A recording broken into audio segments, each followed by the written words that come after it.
9 सितंबर 2025 को social media के अलग अलग प्लेटफॉर्म पर दरअसल एक वीडियो सोशल मीडिया पर बहुत तेजी के साथ वायरल हो रहा था। उस वीडियो में एक व्यक्ति है जो जमीन पर पड़ा हुआ है। उसके आसपास भीड़ का एक जमघट लगा हुआ है और उस जमघट में लोगों के पास लाठी हैं, डंडे हैं, कुछ हथियार हैं और वो लगातार उस व्यक्ति को लातों से, घूंसों से, डंडों से मार रहे हैं, पीट रहे हैं। वो व्यक्ति कुछ ऐसी स्थिति में था, ना शोर मचा सकता था, ना ही बचने की अपील कर सकता था। ऐसा लग रहा था उसे देखकर जैसे लोगों ने इसे पीट पीट कर मार दिया हो। अब वीडियो जैसे वायरल होता है, लोगों ने सवाल खड़े करना शुरू कर दिया। चाहे भारत हो, पाकिस्तान हो, बांग्लादेश हो, श्रीलंका हो या फिर अलग अलग मुल्क नेपाल हो, जहां देखो वहां वो वीडियो वायरल हो रहा था और वीडियो में लोग ये सवाल कर रहे थे कि आखिरकार इस व्यक्ति को क्यों पीटा जा रहा है। तभी लोगों ने कमेंट में जवाब देना शुरू कर दिया। दरअसल ये नेपाल पुलिस का एक डीएसपी है और इसी के आदेश की वजह से ही 19 लोगों को मौत के घाट उतार दिया गया। दरअसल इसने गोली चलाने का आदेश दिया और उसके बाद 19 लोग बेवजह मारे गए। इसी बात का गुस्सा है जो भीड़ लगातार इस व्यक्ति को पीट रही है। दरअसल 1997 से लेकर साल 2012 तक जो पैदा हुए थे वो लोग सड़कों पे उतरे थे। उनके हाथ में जैन जी का एक बैनर था, पोस्टर था और उसी से के बैनर तले वो प्रदर्शन कर रहे थे, अपनी आवाज उठा रहे थे, मांग कर रहे थे। भीड़ इतनी उग्र हो जाती है कि इसके बाद चाहे संसद भवन हो, सुप्रीम कोर्ट हो, प्रधानमंत्री का आवास हो, गृह मंत्री का आवास हो या फिर जो भी नेता दिखाई दे रहा था उसको मार रहे थे, पीट रहे थे। हद तो तब हो जाती है जब पूर्व प्रधानमंत्री की पत्नी को भी जिंदा जलाकर मौत के घाट उतार दिया जाता है। दरअसल आज की इस कहानी के माध्यम से ये समझने की, जानने की कोशिश करते हैं कि आखिरकार नेपाल जो कि हमारा पड़ोसी मुल्क है, उसमें ऐसा क्या हुआ कि लाखों की संख्या में युवक सड़कों पर उतर आते हैं, चाहे वो छात्र हों या फिर छात्राएं, और उसके बाद उन्होंने ऐसा विरोध प्रदर्शन किया कि एक ऐसा इतिहास बन गया है कि जिसे लोग याद करके भी वहां के लोग सिहर जाएंगे, सोचने पर मजबूर हो जाएंगे। आदाब, नमस्कार, सत श्री अकाल। मैं उस्मान सैफी। आज की जो सच्ची घटना है ये पड़ोसी मुल्क नेपाल की है। दरअसल नेपाल की सरकार ने 28 अगस्त 2025 को एक आदेश जारी किया था कि मेटा सहित 26 ऐसी कंपनियां हैं जिन्होंने संचार एवं सूचना प्रौद्योगिकी में रजिस्ट्रेशन नहीं कराया है और इनको 7 दिन का समय दिया गया था कि ये अपना रजिस्ट्रेशन कराएं, दुरुस्त कराएं, जो भी इनकी एक प्रक्रियाएं थी उस प्रक्रिया के तहत। आखिरकार 7 दिन कैसे बीत जाते हैं पता ही नहीं चलता। 2 सितंबर 2025 को ये मियाद जो रखी हुई थी सरकार द्वारा नेपाल की, ये मियाद भी खत्म हो जाती है और इसके बाद फिर 3 सितंबर 2025 को पूरे देश में सोशल मीडिया के अलग अलग प्लेटफॉर्म, चाहे वो यूट्यूब हो, चाहे वो फेसबुक हो या फिर इंस्टाग्राम हो या एक्स सहित, ये सभी बंद कर दिए गए। नेपाल की आबादी लगभग बताई जाती है 3 करोड़ के आसपास और 3 करोड़ की आबादी का 90% लोग सोशल मीडिया के ऐसे 26 प्लेटफॉर्म का इस्तेमाल कर रहे थे। बस उनमें गुस्सा आने लगता है। लेकिन जिस वक्त ये आदेश दिए गए थे, 7 दिन का समय दिया गया था, इसी 7 दिन के दौरान ही पिछले कई दिनों से 2 हैशटैग चल रहे थे। एक हैशटैग का नाम था नेपो किड और दूसरे का नाम था नेपो बेबीज। नेपो बेबीज के नाम से जब ये था तो इसके हिसाब से फिर उन्होंने इस बीच में बड़ी संख्या में लोगों ने एक रिसर्च कर रखा था और रिसर्च के माध्यम से ये बताने की कोशिश की गई थी कि हमारे देश के जो 10% से ज्यादा बेरोजगारी की चल रही है, साथ ही देश की आबादी का जो 20% लोग हैं, 100 में से 20 लोग, उनके पास पूरे देश की आधी से ज्यादा संपत्ति है। यानी कि बाकी के जो 80% लोग हैं वो तो गरीबी की जिंदगी जी रहे हैं, मेहनत मजदूरी कर रहे हैं। बाकी देश पर तो 20% लोगों ने कब्जा कर रखा है। अब इनके पास चाहे बहुत सारी प्रॉपर्टी भी है, इनके पास ऑटोमोबाइल्स एजेंसियां हैं, इनके पास शॉपिंग कॉम्प्लेक्स हैं, होटल हैं, स्कूल हैं, बिजनेस हैं बड़े बड़े, और इनके बारे में खासकर नेताओं के नाम लिखकर ये फला नेता, इसके पास इतनी संपत्ति है, इसका बेटा विदेश में है, इसके पास ये वाली गाड़ी है। छोटी से छोटी जानकारी जब लोगों ने देनी शुरू कर दिया, 7 दिन का समय था। अब 7 दिन के बाद यानी कि जैसे ही ये सोशल मीडिया के जो 26 प्लेटफॉर्म थे इन पर बैन लग जाता है, रोक लग जाती है, स्टॉप लग जाता है, तो ये बात घर घर में पहुंच जाती है। कहते हैं कि माउथ एडवर्टीजमेंट जो होता है उसका असर कुछ ज्यादा होता है। यानी कि मुंह से निकली हुई बात यदि हम टीवी पर निकलने वाले किसी विज्ञापन को देखते हैं तो शायद उसका इतना प्रभाव नहीं होता जो बात मुंह से कही जाती है कि फला व्यक्ति के पास तो इतनी संपत्ति है, उसके पास तो इतनी दौलत है, हम लोग मजदूरी कर रहे हैं, वो लोग इतना पैसा कमा रहे हैं, फला मंत्री के इतने बच्चे हैं, वो वहां विदेश में हैं, वो विदेश घूम रहे हैं, उनके पास महंगी महंगी गाड़ियां हैं, उनके पास ये प्रॉपर्टी है। इस तरह का लोगों ने जब आपस में एक दूसरे से कहना शुरू कर दिया। साथ ही 2 ऐसे युवा थे, हालांकि उनकी उम्र 1997 से वो पहले ही पैदा हुए थे, जिनमें एक काठमांडू के मेयर होते हैं, नाम उनका बालेन शाह होता है, और दूसरे सुदुन गुरुंग होते हैं। इन्होंने, ये सुदन गुरुंग जो होते हैं, ये हैम नेपाल करके एक एनजीओ है, उसको चलाते हैं। इन दोनों ने अपने अपने हिसाब से मैसेज डिस्प्ले किए, लोगों को भेजे, बताया और संदेश दिया। उन्होंने ही कुछ ऐसे कहा था कि 1997 के बाद से लेकर साल 2012 तक जो पैदा हुए हैं उनको सड़कों पे आना चाहिए, उन्हें अपनी बात रखनी चाहिए। बहुत हो चुका ये सब लूट खसोट, ये सब चीजें। इतना बस कहना था कि ये 5, 6, 7 सितंबर यूं तो ऐसे ही निकल रहा था, ऐसा लग रहा था कि बिल्कुल शांति बनी हुई है, सब कुछ ठीक चल रहा है।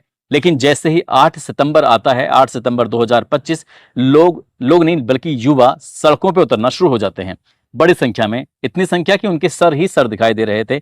अब चाहे वो काठमांडू हो, चाहे वो पोखरा हो, चाहे बुटबुल हो, चाहे भैरहवा हो, चाहे भरतपुर हो, इटाहारी हो, दमक, ऐसे शहरों में युवा इकट्ठा होना शुरू हो जाते हैं।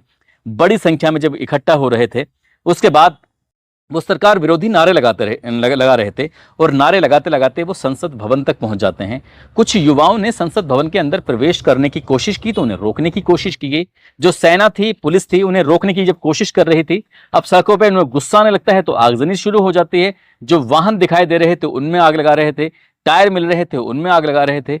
इस तरह से बात कुछ आगे बढ़ने लगती है और संख्या बढ़ती चली जाती है। और संसद भवन की तरफ जैसे ही ये भीड़ जो थी कूच करती है, तो ऐसा बताया जाता है कि एक जो अधिकारी थे उन्होंने पहले आदेश दे दिया कि भाई लाठीचार्ज करो, उन्हें रोकने की कोशिश करो। लाठीचार्ज से बात नहीं बनती तो कहते हैं कि आंसू गैस के गोले छोड़ो, या आंसू गैस के गोले से भाग जाएंगे। पानी की फव्वारे भी मारे जाते हैं।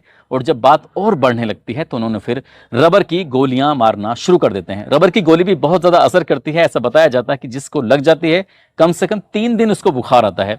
रबर की गोलियां मारी जाती हैं। और इसी बीच में एक डीएसपी साहब ऐसे होते हैं, उन्होंने ये आदेश कर दिया कि ये नहीं रुक रहे हैं तो गोलियां चलाना शुरू कर दो। अब ऐसे 1-2 बार में जब गोलियां चलनी शुरू हो जाती हैं, पुलिस लगातार धू धू करके गोली चला रही थी।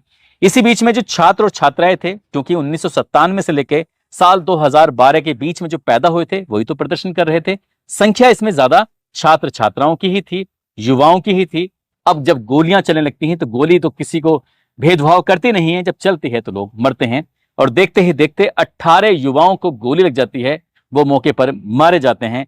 2 युवा ऐसे थे, ये सुनसरी एक जगह लगती है, वहां मारे जाते हैं। बस इतना था, और इतना ये बहुत ज्यादा हो चुका था। 400 ऐसे थे जो गंभीर रूप से घायल हो चुके थे। हालांकि उनके उपचार के लिए हॉस्पिटल पहुंचाने की कोशिश की गई। अब ये बात पूरे देश भर में फैल जाती है, पूरे नेपाल में फैल जाती है।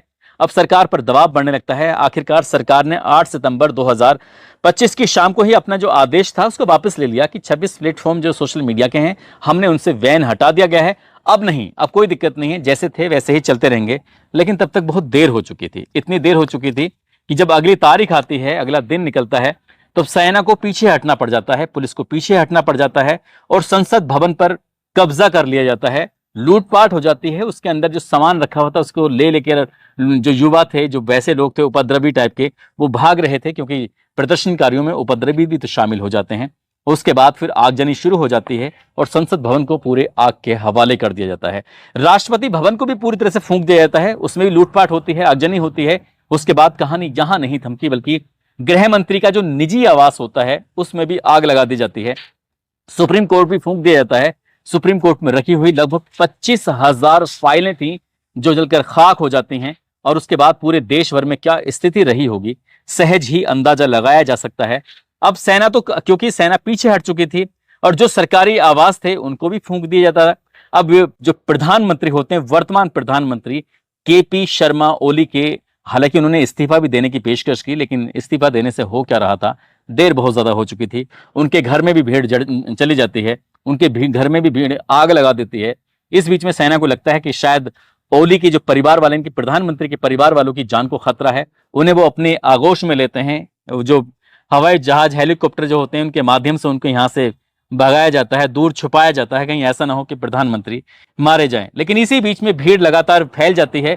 जो 7 दिन से लगातार मंत्रियों, नेताओं की जानकारी थी कि इनके पास इतनी संपत्ति, इनके पास इतनी दौलत है, इनके पास इतनी गाड़ियां, इनके पास इतनी प्रॉपर्टी है, उनकी बारी बारी से सूचनाएं जो लीक हो रही थी, तो लोगों में उनके प्रति गुस्सा बढ़ रहा था कि हम तो बेरोजगार हैं और ये देखो कितनी मौज मस्ती मार रहे हैं। पूर्व प्रधानमंत्री शेर बहादुर देउवा के घर को फूंक दिया जाता है। उनकी पत्नी अब विदेश मंत्री होती हैं, आरजू राणा, उनके दौड़ा दौड़कर इन मियाँ बीवी को बहुत ज़्यादा पीटा जाता है। हालांकि किसी तरकीब से इनकी जान बच जाती है। और काठमांडू में एक दल्लू इलाके में पूर्व प्रधानमंत्री होते हैं जिनका नाम है झालानाथ खनल, उनके घर में आग लगा दी जाती है। और उनकी पत्नी होती हैं जिनका नाम राज्य लक्ष्मी चित्रकार, उनको जिंदा जला दिया जाता है। हॉस्पिटल लेके जाते हैं, तब तक वो मर जाती हैं, यानी कि वो भीड़ की उस आगजनी का शिकार हो जाती हैं, मारी जाती हैं। पूर्व प्रधानमंत्री होते हैं पुष्प कमल दहल प्रचंड, उनके घर में भी आग लगा दी जाती है। उनकी बेटी के घर को भी फूंक दिया जाता है। उनकी बेटी के घर से एक लाश मिलती है, लेकिन ये लाश किसकी है अभी इसके बारे में जानकारी नहीं मिली है। लेकिन वित्त मंत्री का जो घर है, उनके घर में भीड़ चली जाती है, विष्णु पौडेल, और उनको भी दौड़ा दौड़ा कर बहुत ज्यादा मारा जाता है, पीटा जाता है।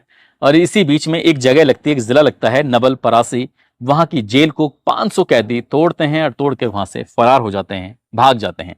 लेकिन बात यही नहीं थमती, नेताओं के घरों को ढूंढा जाता है, नेताओं की दुकानों को, नेताओं के स्कूलों को, नेताओं के कॉलेजों को, नेताओं के बिजनेस व्यापारों को ढूंढा जाता है, उनके घरों को ढूंढा जाता है।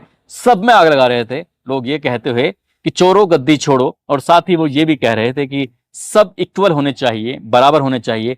जितने भी तुमने लूट खसोट की है, कुछ भी नहीं। हद तो तब हो जाती है जब सरकारी कार्यालयों को भी पकड़ा जाता है, उनको में भी आगजनी कर दी जाती है, उन्हें भी पूरी तरह से बर्बाद कर दिया जाता है। 9 सितंबर 2025 की शाम होते होते रात हो जाती है। 10 बजे के आसपास सेना फिर से ताकत में आती है, फिर से भीड़ को रोकने की कोशिश करती है। आखिरकार रात 10 बजे के आसपास भीड़ पर कंट्रोल तो कर लिया जाता है, लेकिन तब तक बताया जाता है कि अरबों खरबों का नुकसान हो चुका था। नेताओं की सांस फूल चुकी थी, नेता डर के मारे छुप जाते हैं, मतलब दुबक जाते हैं। जितने भी लूट खसोट की थी वो हाथ पैर जोड़ रहे थे कि भैया हमें किसी तरकीब से माफ कर दो। लेकिन पीएम के इस्तीफा देने तक तब तक 24 लोग मौत की आगोश में सो जाते हैं। 500 से ज्यादा ऐसे लोग होते हैं जो गंभीर रूप से घायल हो जाते हैं, उनका इलाज चल रहा है। ये बताया जाता है कि जो मेन कारण था, एक तो सोशल मीडिया के 26 प्लेटफॉर्म थे, उनको बंद कर दिया जाता है। साथ ही दूसरा कारण ये भी बताया जाता है कि 4 साल में 3 बड़े घोटाले हुए हैं। अगर फर्स्ट घोटाले की बात करें तो गिरी बंधु भूमि स्वेब है जो 2021 में हुआ था, 54,600 करोड़ रुपए का घोटाला था। दूसरा घोटाला ओरिएंटल कोऑपरेटिव 2023, 13,600 करोड़ रुपए का घोटाला। कोऑपरेटिव 2024, इसमें 69,600 करोड़ रुपए का घोटाला। इस तरह के बड़े घोटाले हुए थे। साथ ही पब्लिक जो भीड़ भाड़ नाराज थी, वो भाई भतीजा बात पर भी नाराज थी। उन्होंने कहा कि नेताओं के पास, उनके रिश्तेदारों के पास, उनके बच्चों के पास सब सुख सुविधाएं हैं। वो हेलीकॉप्टर में घूमते हैं, विदेशों में घूमते हैं, महंगी गाड़ियों में घूमते हैं, ब्रांडेड कपड़े पहनते हैं, सब कुछ अच्छी जिंदगी जी रहे हैं। यानी कि जो भी इनके पास 20% ऐसे जो देश के लोग हैं, बस वही मौज मस्ती कर रहे हैं, 80% तो परेशान है। इस बात को भी लेकर गुस्सा था। और 2 ऐसे नेता उभर के सामने आते हैं, एक का नाम बालेन शाह होता है, दूसरे सुदुन गुरुंग होता है। सुदुन गुरुंग, अब ये ऐसा उम्मीद लगाई जा रही है कि भविष्य में जिम्मेदारी इनके ऊपर आ जाएगी। लेकिन एक है जो गाने गाते हैं, रैपर हैं, हालांकि वो काठमांडू के मेयर भी हैं, उनके पास बहुत बड़ा एक्सपीरियंस नहीं है, लेकिन उनकी तुलना भारत के आम आदमी पार्टी के अरविंद केजरीवाल से की जा रही है। कितना सही है, कितना नहीं है। साथ ही ये सुदुन गुरुंग जो हैं, ये एक एनजीओ से जुड़े हुए हैं। ये सामाजिक मांगे उठाते रहते हैं, सामाजिक बातें करते रहते हैं, भ्रष्टाचार के खिलाफ बोलते रहते हैं। अगर इनको जिम्मेदारी मिलती है तो ये कितना संभाल पाएंगे, नहीं संभाल पाएंगे, ये तो खैर आप सहज ही अंदाजा लगा सकते हैं। लेकिन ये देश कम से कम 10 साल पीछे चला गया है, और 10 साल पीछे जाने का मतलब है कि बहुत बड़ा नुकसान हो गया है। बस इन्होंने ये सोशल मीडिया के प्लेटफॉर्म को बंद करने का आदेश ऐसा किया कि देश में पूरी तरह से हाहाकार की स्थिति मच गई। दोस्तों, इस पूरे घटनाक्रम को सुनाने का उद्देश्य किसी को परेशान करना नहीं है, किसी का दिल दुखाना नहीं है, बल्कि आपको जागरूक करना है, आपको सचेत करना है।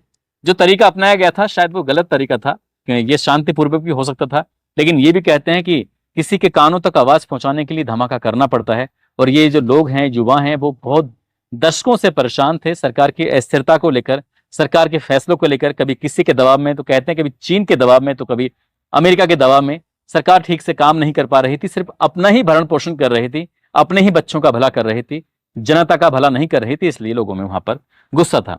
जाते जाते वर्षा चौहान है, जिनका 10 सितंबर को जन्मदिन होता है। निजा है, जिनका 9 सितंबर को जन्मदिन होता है, जो कि जोया की रहने वाली हैं।